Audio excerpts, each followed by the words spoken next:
पर IT space में जो हमें उछाल देखने को मिला है सर, उस पे क्या कॉन्फिडेंस आ रहा है आईटी को लेकर के?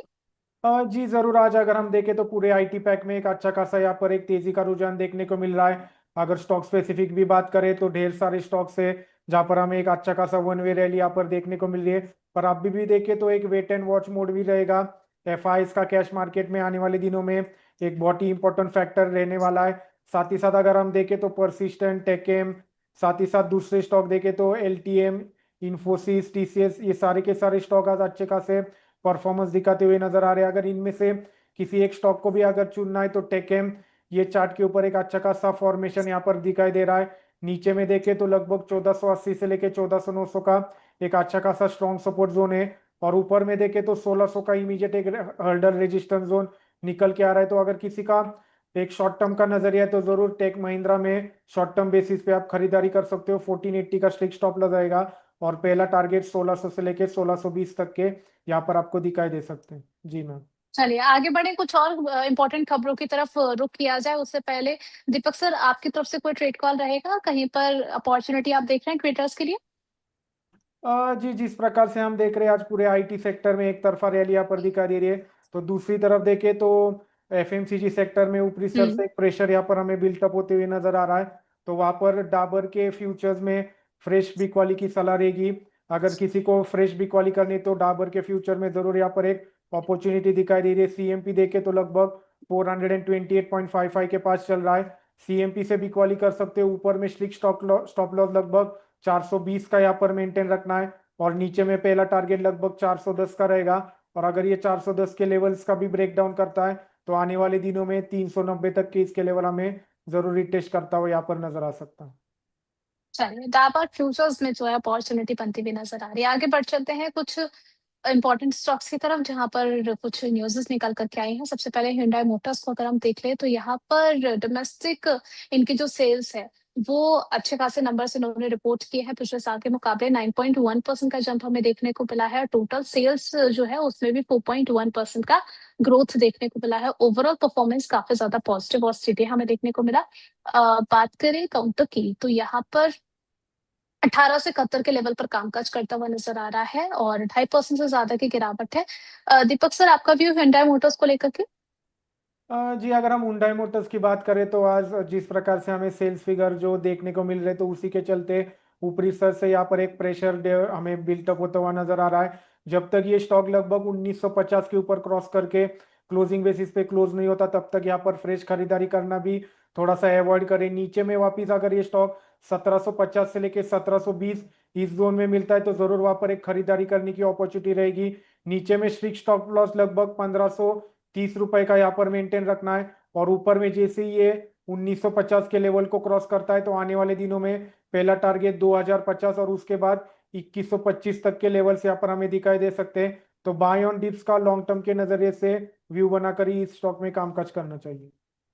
Hyundai मोटर्स में, चलिए ठीक है। नेक्स्ट यहाँ पर एशियन पेंट्स के अगर हम नंबर देखें तो यहाँ पर क्वार्टर 4 में कंपनी का रेवेन्यू 10% से बढ़कर के 9,247 करोड़ पर पहुंच चुका है। एबिटा की बात करें तो उसमें भी ग्रोथ देखने को मिली है 24% की। मार्जिन में भी इंप्रूवमेंट है 19% का।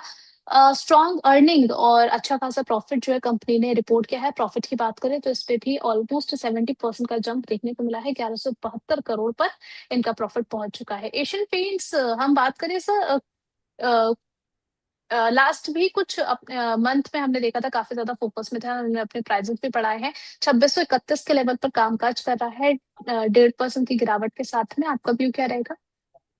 जी ओवरऑल देखिए जिस प्रकार से हम देख रहे हैं ग्लोबल टेंशन के चलते क्रूड ऑयल के प्राइसेस में लगातार हमें वहां पर एक अच्छी खासी वॉलेटिलिटी दिखाई दे रही है। और उसी का डायरेक्टली इम्पैक्ट हमें पूरे पूरे ऑयल सेक्टर कंपनीज में भी यहाँ पर दिखाई दे रहा है, पेंट सेक्टर कंपनी में। तो उसी के साथ जैसे एशियन पेंट में अगर हम नजर डालें हम्म। तो स्टॉक ने हाल ही में अगर देखें तो 200 ईएमए को क्रॉस करता हुआ नजर आ रहा है। पर ऊपर में देखें तो इमीडिएट हर्डल जोन लगभग इसका 2900 से लेके 3000 तक का एक रेजिस्टेंस जोन निकल के आ रहा है। जब तक ये स्टॉक 3000 के लेवल्स को सक्सेसफुली क्रॉस नहीं करता तब तक यहाँ पर फ्रेश खरीदारी करना भी थोड़ा सा अवॉइड करना चाहिए। जब तक ग्लोबल टेंशन बने रहते हैं और साथ ही साथ क्रूड ऑयल के प्राइसेस पे भी हमें फोकस करना होगा। अगर आने वाले दिनों में वापिस अगर क्रूड ऑयल के प्राइसेस बढ़ते हैं तो डायरेक्टली उसका इम्पैक्ट ये सेक्टर में भी हमें देखने को मिलता है।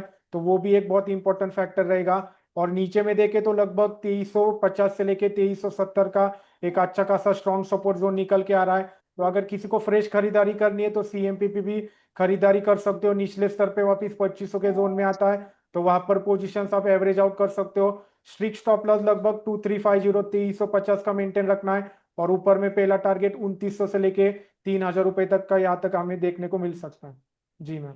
चलिए ठीक है, आगे बढ़ चलते हैं अगले स्टॉक की तरफ। मारुति सुजुकी ने जो है बिकवाली जो करी है ऑल टाइम हाई के आसपास करी है। डोमेस्टिक सेल्स में अच्छा खासा ग्रोथ देखने को मिला है। ऑलमोस्ट 2 लाख गाड़ियां इन्होंने जो है बेची है। एक्सपोर्ट्स में भी अच्छे नंबर्स इन्होंने रिपोर्ट करे हैं। मंथली परफॉर्मेंस जो है मारुति सुजुकी का काफी स्ट्रांग रहा है। अभी अगर हम देखें तो 12,977 के लेवल पर कामकाज कर रहा है। Sir, stock structure Maruti Suzuki का कैसा लग रहा है? जी, अगर हम मारुति के स्टॉक की बात करें तो हाल ही में इसने एक नया 52 वीक हाई किया था, और वहीं से वापस एक शार्प प्रॉफिट बुकिंग देखने को मिल रही है। अब भी अगर देखें तो एक रेंज में कामकाज करता हुआ नजर आ रहा है। नीचे में हम्म। देखें तो 12,200 का एक इमीडिएट अच्छा खासा स्ट्रॉन्ग सपोर्ट जोन है, और ऊपर में देखें तो लगभग 14,000 का एक रेजिस्टेंस जोन निकल के आ रहा है। तो लगभग ये 2,000 पॉइंट की रेंज में ये कामकाज कर रहा है। जैसे ये 14,000 के रेंज को क्रॉस करेगा तो वापिस इसमें ऊपर में 15,500 से लेके 16,000 तक के लेवल से यहाँ पर ओपन होते हुए नजर आ रहे हैं। नीचे में देखें तो 12,200 का एक स्ट्रॉन्ग सपोर्ट जोन है। तो अगर किसी को फ्रेश खरीदारी करनी है तो सीएमपी से लेके 12,500 इस जोन में मिलता है, तो वहां पर खरीदारी करें। स्टॉप लॉस स्ट्रिक्टली 12,200 का मेंटेन रखना है, और ऊपर में पहला टारगेट 14,000 रहेगा।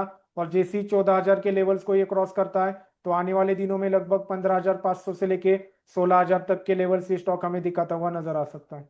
जी मैम। चलिए ठीक है, आगे बढ़ चलते हैं तिलकनगर इंडस्ट्रीज की तरफ। यहाँ पर कंपनी के क्वार्टर रिजल्ट्स काफी डिसअपॉइंटिंग रहे हैं। 14.91 करोड़ का इनका नेट लॉस हुआ है, जबकि पिछले साल के मुकाबले देखें तो ये प्रॉफिट में चल रहे थे। स्टॉक अगर देखें तो यहाँ पर भी अच्छा खासा करेक्शन हमें देखने को मिला। और अगर हम बात करें क्वार्टरली रिजल्ट, वो तो ऑलमोस्ट हमने देखा ही खराब प्रदर्शन करता हुआ नजर आया है।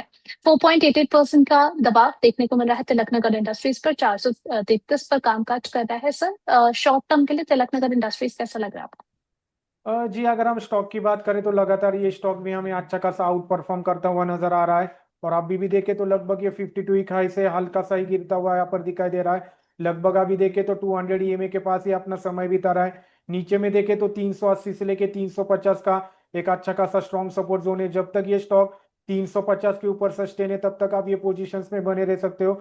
जैसे ही ये स्टॉक 350 के लेवल को क्रॉस करेगा तो नीचे में लगभग 290 से लेके 280 के लेवल से यहाँ पर हमें दिखाई दे रहे हैं। तो थोड़ा सा इन स्तर के ऊपर अवॉइड करना है रिजल्ट के चलते। थोड़ा सा ऊपरी स्तर से यहाँ पर हमें प्रॉफिट बुकिंग भी दिखाई दे रही है। ऊपर में देखे तो इमीडिएट हर्डल जोन लगभग 550 का है, जो इसका एक प्रीवियस हाई था। अगर ये 550 के ऊपर क्रॉस करके क्लोज होता है तो इसमें हमें वापिस एक बार फ्रेश अपवर्ड जर्नी दिखाई दे सकती है।